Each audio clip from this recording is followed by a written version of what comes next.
Welcome to the club. We're talking with Anna Cheng, formerly from Spaceship Super Fund, on how to be a great digital marketer, how to go to market, all the hacks involved, and how she got the nickname Robot. Check it out. Welcome to the club, Anna. Thanks, great to be here.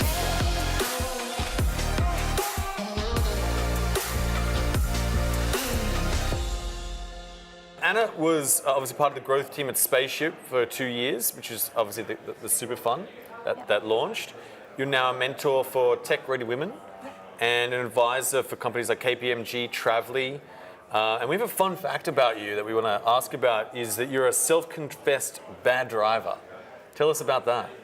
Oh, I know where you got this from. This is from my Twitter. So I was a late bloomer in terms of getting my license. So 2 hours after I got my Ps, I actually scratched my car trying to do a forward park.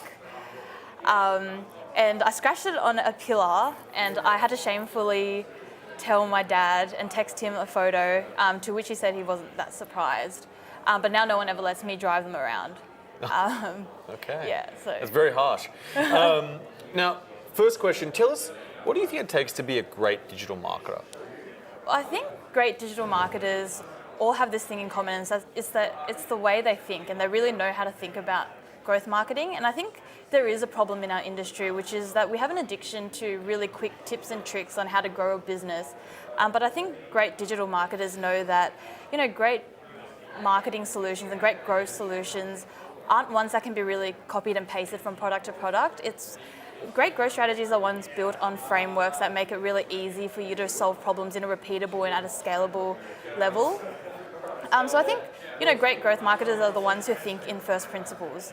And what this means is that they build their logic and their reasoning based on the most essential facts. And this is a concept that's based on a physics way of looking at the world. And it's one heavily endorsed by Elon Musk and a lot of other successful entrepreneurs.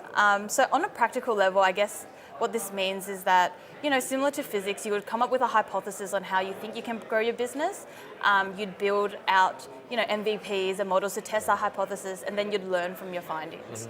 And in terms of channels, like, are there ones that you like to hack? Like, what's the one that's your sort of, what's your go-to hack? My go-to hack is actually one. Well, I was once told that you can either build your own audience or you can leverage other people's audiences. Yes. So for me, a big part of a big channel for me is always, referrals or influencer campaigns, depending on what business is more suited. So referral campaigns are really interesting to me just because it really pulls on the idea of social proof. And if you think about behavioral psychology, a lot of people base their decisions based on, how other people, their peers, their idols are using particular products and whether or not it fits their sort of image of their own persona. So I think, social proof through referral programs is a great way to sort of get extra numbers and to build trust with your product. I think companies that do it really well are companies like Dropbox, where you notice that, the incentive they give, which is, for example, if I refer you onto Dropbox, I get 250 megabytes and you get 250 megabytes. Because I'm getting more space as well, I feel more inclined to retain as a user because I'm getting more value out of the product by referring you. And because you've been referred, you also get more value from signing on as a user. So I think the greatest referral campaigns are ones that, where the cost for acquisition is lower than the lifetime value, and is also one that drives, more customers to retaining as users. I talk a lot about, people's superpower. I think everyone's unique and special. What's your superpower, Anna? So I had to think really harder at this question, and it got sadder and sadder the harder I thought, because I was like, there's nothing I'm particularly special at. But I guess the only one I could think of was, back in Spaceship, I earned the nickname of being a robot, and the reason for that was just because of my ability to do a lot of work on very little sleep. And I think that just all sort of stems from this learning FOMO that I have, where it's like I feel really uncomfortable when I don't fill up all my time. So I guess, not to promote, poor work-life balance, but I guess not being able to sleep is one, but then I guess always staying motivated and sort of having a goal is another one. Brilliant. Yeah, so that's a superpower. You can just keep going while everyone else has stopped. But at the same time, I can also sleep super easily as well. Okay, all right. So it's a bit of quick nap. I can sleep like anytime, anywhere. Brilliant. As well. If you were to go back 5 years and give yourself a piece of advice, what would it be? So 5 years ago, that was before I even started my first startup. So you've really opened up a can of worms because there's a lot of things I probably would have done differently. I guess to be honest, the digital marketing space is one that's so dynamic and it changes so quickly that, there's nothing I can tell myself now that, 5 years time, maybe I can say, maybe you should have hopped on this channel first before when it was, becoming viral. But then that would change in another 2 years anyway. So I think the advice I'd probably offer myself is, find a good mentor and go to a lot of growth talks and make sure that, you're never satisfied with what you know. Always sort of assume that you know nothing and start from scratch so that you have so much more to learn.